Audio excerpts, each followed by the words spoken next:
Were you the ones who collected deposits from the patients? This caused them to change their minds about having surgery, yelled a big, tall foreigner wearing a white coat at some of the hospital staff. I was shocked by the yelling as soon as I entered the St. Mary's Hospital in Luodong. I would have never taken the train to Luodong myself if it was not for my mum having to look after my newborn sister and sending me to visit my dad in the hospital.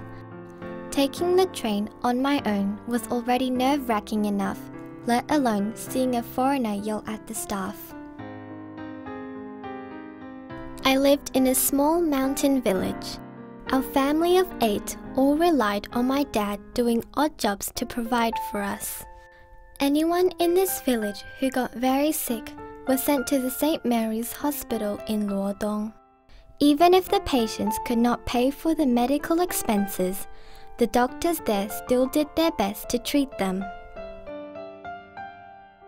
Dad had been in the hospital for several days due to an injury from work. When I arrived at his ward, I saw a nurse changing his bandage, and the mean foreigner was also in the room. "Ouch, that hurts!" screamed Dad. "Be gentle when putting on new dressings. You need to be careful as if this were your own leg," yelled the foreigner. "Also, you need to cut your nails. They're too long." The nurse kept her head down and remained quiet. I stood quietly by the wall and only went into the ward after the nurse and foreigner had left. "Daddy, who was that foreigner?" "He is Dr. Fan Fonglong, but everyone calls him OKI." "OKI?" "OKI is Japanese for very big. Everyone calls him OKI because he's tall, but it is also a respectful gesture. It can be said that those who get to see Dr. OKI are partially healed." I was still scared. I hoped I never got sick, nor had to come to the hospital. During the middle of a night, not long after my dad was discharged from the hospital, the right side of my stomach started aching. After I got up, I started to also feel like throwing up. My mom told me to hang in a bit and that I should feel better soon, but cold sweat kept coming out from me. "She needs to go to the St. Mary's Hospital. You should take her there right now." The mayor of the village who passed by and saw me in pain told my mom. "No, not that hospital," I screamed inside my head.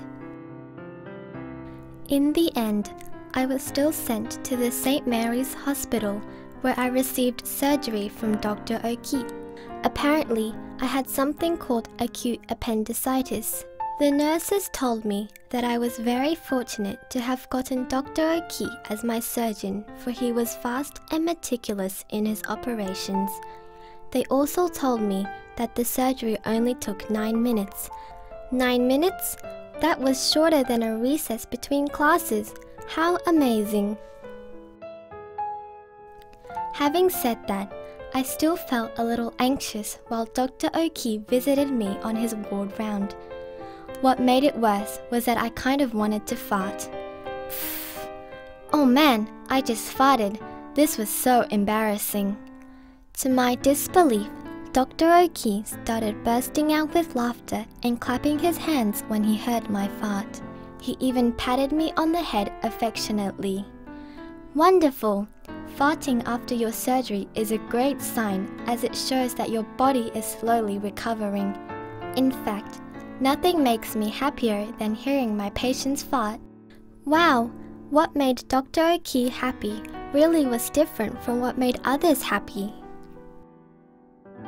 After I woke up from my nap, I saw a bottle of milk on the cabinet next to my bed. "This bottle of milk is for you. Remember to drink it," said the nurse. Where did this milk come from? My family was very poor and could not afford to buy milk, even if we got very sick. I picked up the milk and looked at it in disbelief. Was this whole bottle of milk really mine? This was like a dream. The following morning, while still feeling a little groggy, I saw a large and familiar shadow entering and then leaving my ward. It was Dr. OKI. He placed an apple on my cabinet. I had never tasted an apple before, as my family could never afford such expensive fruit. This made me realize maybe he was the one who brought me the milk yesterday.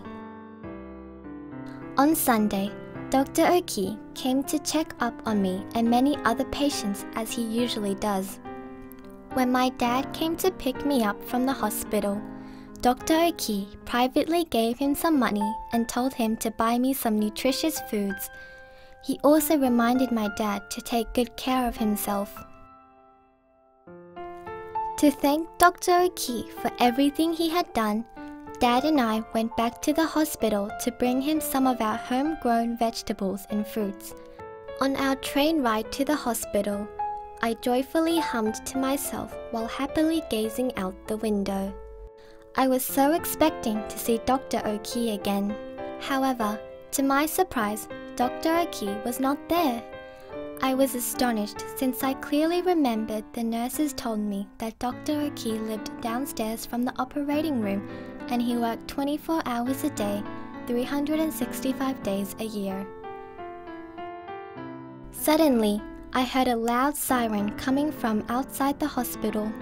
From a distance, I saw Dr. OKI jumping out of an ambulance and hurriedly heading towards the operating room. I was told later on that Dr. OKI went out with the ambulance to help people whenever he was available.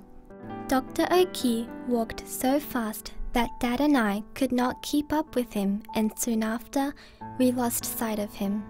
However, I was sure that he saw us, since right before he went upstairs, he turned around to give us a wink and make a face at us. So this stern doctor did in fact have a funny side. Dad and I decided to stay in the waiting area until Dr. OKI finished his surgical operation so that we could give him our fruits and vegetables. We waited for so long that I accidentally fell asleep. Suddenly, some loud shouting woke me up. Why did you not record that the patient had a fever? Hello? Did you forget how to do your job after a day off? I gently rubbed my eyes and looked towards where the sound was coming from. Then Dad and I gave each other a knowing smile. There was Dr. OKI.